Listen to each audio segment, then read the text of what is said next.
Hi, Marty. This is Ahmed from Gaper. How are you today? I'm well, Ahmed. How you doing, man? How you doing, man? I'm good. So, would you like to introduce yourself in your own words? Sure. So yeah, a little bit on me. I've been in the tech industry for a while now. I started my career at IBM in their software business. I then started a startup um, in the real estate tech industry based out of New York City. And the sole purpose of that business was essentially to make the process of renting an apartment very seamless and easy. We bootstrapped that business for about a year. Then we went out and raised venture capital. We scaled that throughout the East Coast. We got the business to about 8 million in annualized revenue.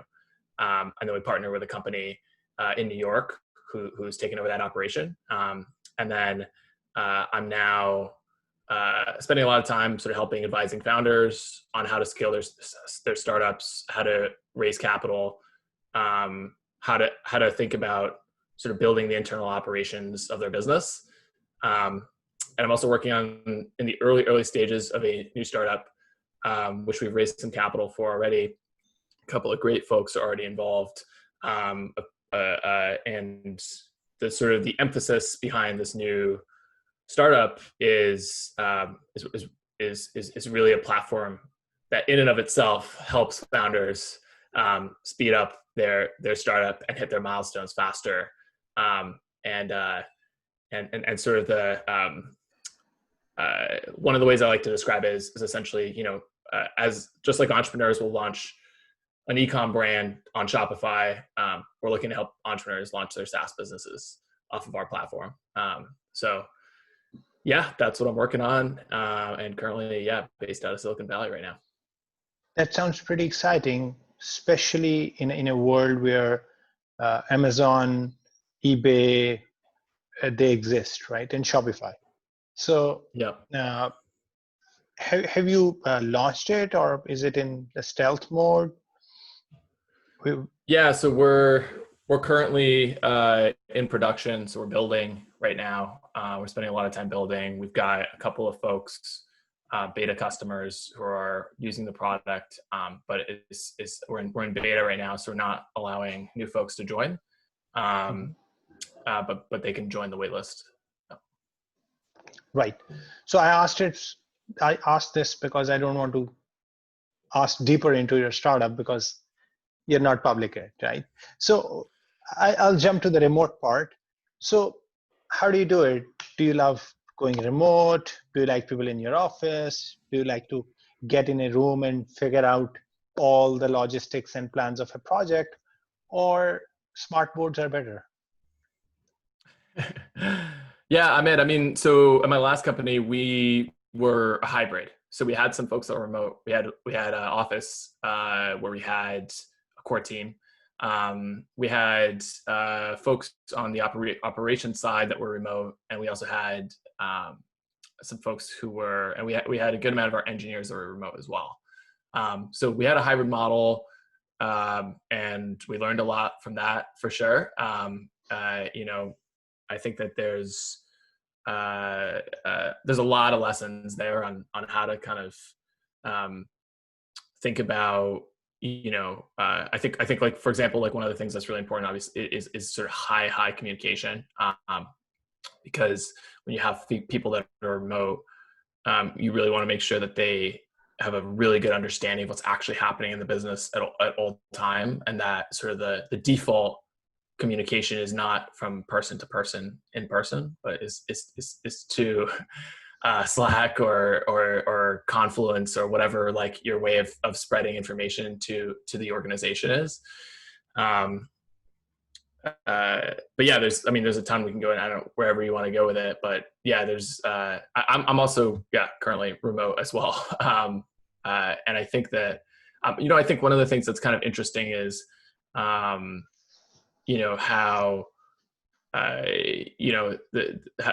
even sort of Stripe's been talking about this a little bit. It's just sort of this idea of kind of a lot of people talking about, like, what does the future look like with remote? Like, what does it actually end up being?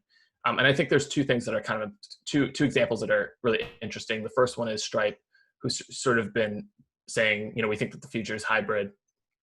And the second one, sort of a little bit of a counter to that is Reed Hastings just came out. He's the CEO of Netflix, and he just said that he thinks that the future will be 4 days in the office and 1 day remote. So there's a lot of different sort of opinions on this. My view on it is I think for certain, I think it depends on the type of company and startup. I think if you're sort of trying to run a fast growing company, you're likely going to want to have some of the folks from your headquarters around in a geography where there is capital, and so that could be Silicon Valley, that could be New York, but that could also be London or Paris or you name it, just anywhere where there's a really strong sort of capital ecosystem so that you can raise capital. But then sort of, your engineering and, some of the operations and customer support, those are folks that certainly can be remote. And in many cases should be. I think on the engineering side, more and more there's this question coming up in Silicon Valley, which is, why should we hire our engineers here versus somewhere else where there's a lot of great talent, and the prices that you pay for somebody coming out of college is kind of crazy. So people are really, really starting to rethink that. And I remember the conversations even 3-4 years ago, where when you talked about a remote engineering team, there was a lot of stigma about it. And that conversation is really starting to shift now. I think one of the other examples here is Rippling. If you look at what Rippling is doing, which is really fascinating, is they have a really, really large engineering team in India.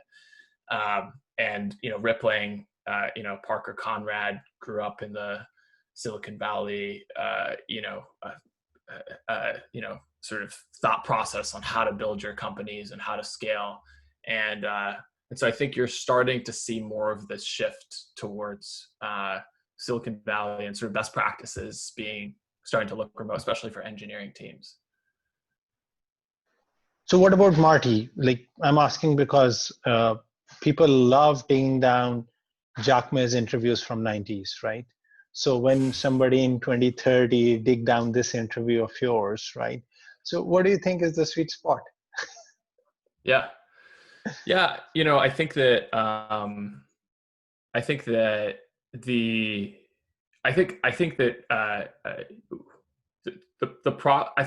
it's inevitable that you're going to have engineers working remotely. I think that's absolutely inevitable. I think that the challenges that companies have had up until that point has been, how do you communicate so that they're happy, that they're fulfilled, that they have the most amount of understanding of the business and the context of the business. But those are all hurdles that are really sort of easy to overcome. We just need to go through cycles and best practices and people and companies sharing those best practices. I think that for the folks who push for full remote, I think if you're looking to build a fast growing company that requires capital, I think being based outside of a capital location will be to their detriment. I think that it will take some time for a lot of the capital and a lot of the capital decisions to push fully remote. And also there are these ecosystems of not just capital, but executive talent. So, you have executive talent that's sort of centered, clustered in these areas, these cities. And so, sometimes, hiring an executive, if you're not face-to-face, can be also really, really tough. So, I think that for those who say, oh, we're in a new world and everything's fully remote, I just don't, that's not the case. I don't think that's the case. I think that there will be an eventual world where everything will be remote. I also believe that's the case. Eventual world. That's an interesting terminology. It will take some time for us to get there. And part of the reason for that, which is a really sort of important and kind of key reason, is that, businesses and people make decisions based off of trust. And trust is a really, really, trust is a foundational element of business. People trust their currency. People trust people they do business with.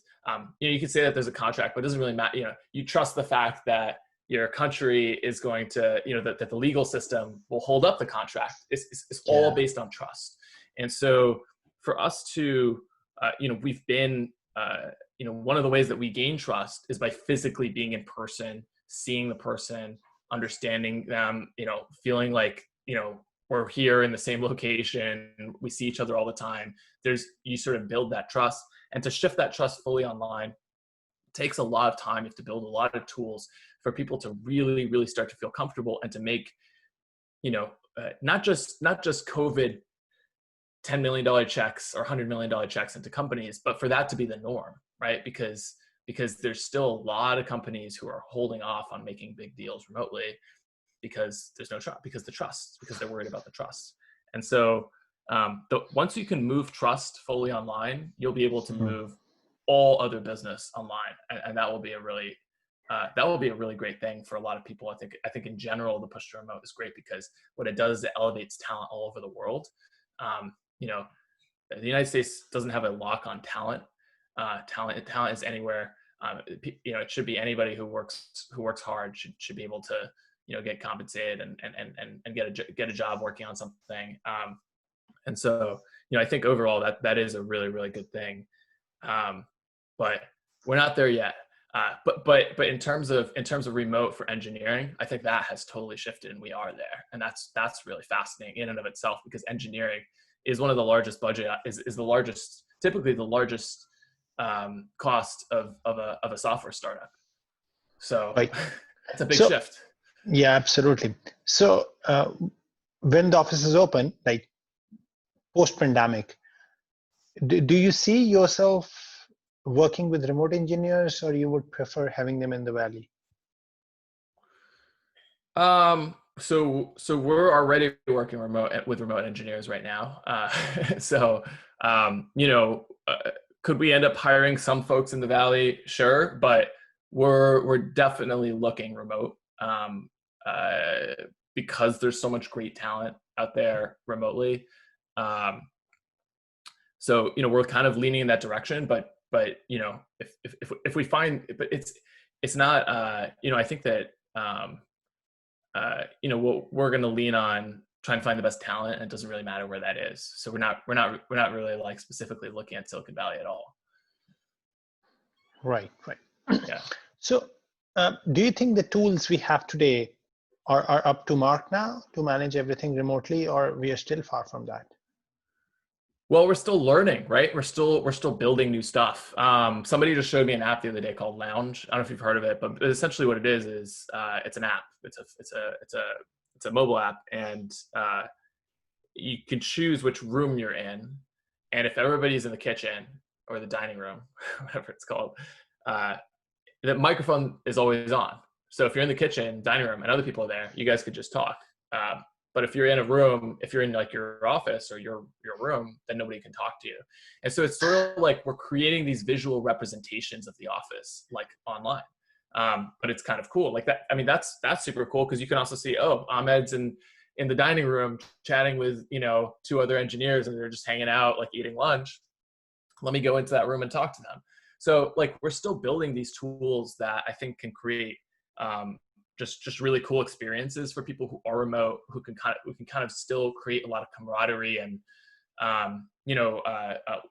people are like, one of the things that people are doing now is like they'll play a lot of like video games, like they'll go on a break and like play video games together, stuff like that. Like people go on Fortnite and will just like hang out. They're not even like playing; they're just like kind of hanging out, right? Like, so I think we're still doing a lot to kind of enhance this experience of working of remote. But the core tools are there. We're on one of the core tools right now, Zoom. Yeah. Like, the other core tools around Slack and stuff, like, Jira, like all this stuff has been built over the last 5-10 years. So a lot of the core stuff is there. But we're still figuring out kind of like, some of the ways to kind of make it like, because there are like, we forget, like a lot of us in startup world, we forget lots of other companies that have never been remote. Like my buddies at a bank, they have something like 1,000 employees, maybe 200 engineers. These people literally show up to the office every single day. Then COVID hit, right? So now they're trying to figure out, well, what does remote mean? We have to buy everybody laptops? Like, serious question. Like, but they buy everybody laptops. Like, it's crazy. We don't realize that, but actually a lot of the world is not startups. So like, a lot of the world is just businesses. They do have engineers, they're building some stuff, whatever, IT people, whatever it is.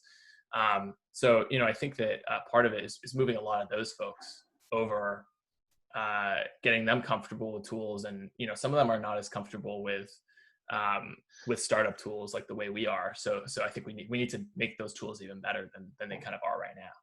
So what's the single most important thing which you think like is the worst thing with remote you face today? One thing. The challenge, I would say. Can't grab a beer with somebody. I mean, like, you can't like, and that's, I don't know if we'll figure that out until we're in like deep VR world. It'll take a little time till we're like really grabbing beers in VR and like it feels real. Yeah, I just think that like there's something that is really hard, something there that's kind of, like when we had our engineering team that was remote at my last company, we would fly them in every once in a while, just to hang out. It was, and there was no work purpose other than to hang out.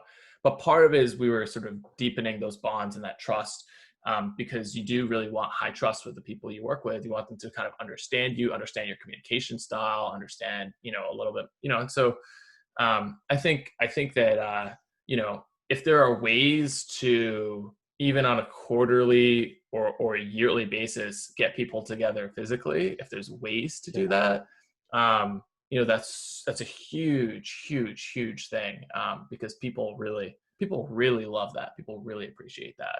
Yeah. So an annual retreat, maybe. So last thing. So last question.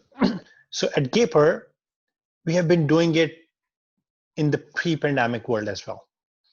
So how can Gaper or companies like us, there are a bunch of other companies who are promoting remote, right, for a long time. So how do these companies can help startup bridge the gap in going remote and help them make the transition easier? Yeah, I mean, so I think that there's a couple of elements to that. I mean, I think the first one is that, I think that some of it is as simple as telling stories. I think that more Silicon Valley startups need to see other companies using remote work, using remote engineering talent for their work. I think that you need to help people understand how you're de-risking talent. That's one of the core things that people are always concerned about with remote talent is, is this going to be good? Am I going to get, especially for folks who are hiring who are not engineers themselves, because they're concerned about the code base quality. They're concerned that somebody else is going to come in there and say, oh yeah, you got to redo the whole thing. You just blew, $100K or a couple $100K on this product or feature. So, one of the things that's becoming super, super important now, is this ability to really highly vet engineers, to be able to go put them through a really stringent quality criteria, and to show founders who are hiring remote what that criteria is, what you put those engineers through, so that they can really feel comfortable knowing that, out of the whole process, they're getting really great talent.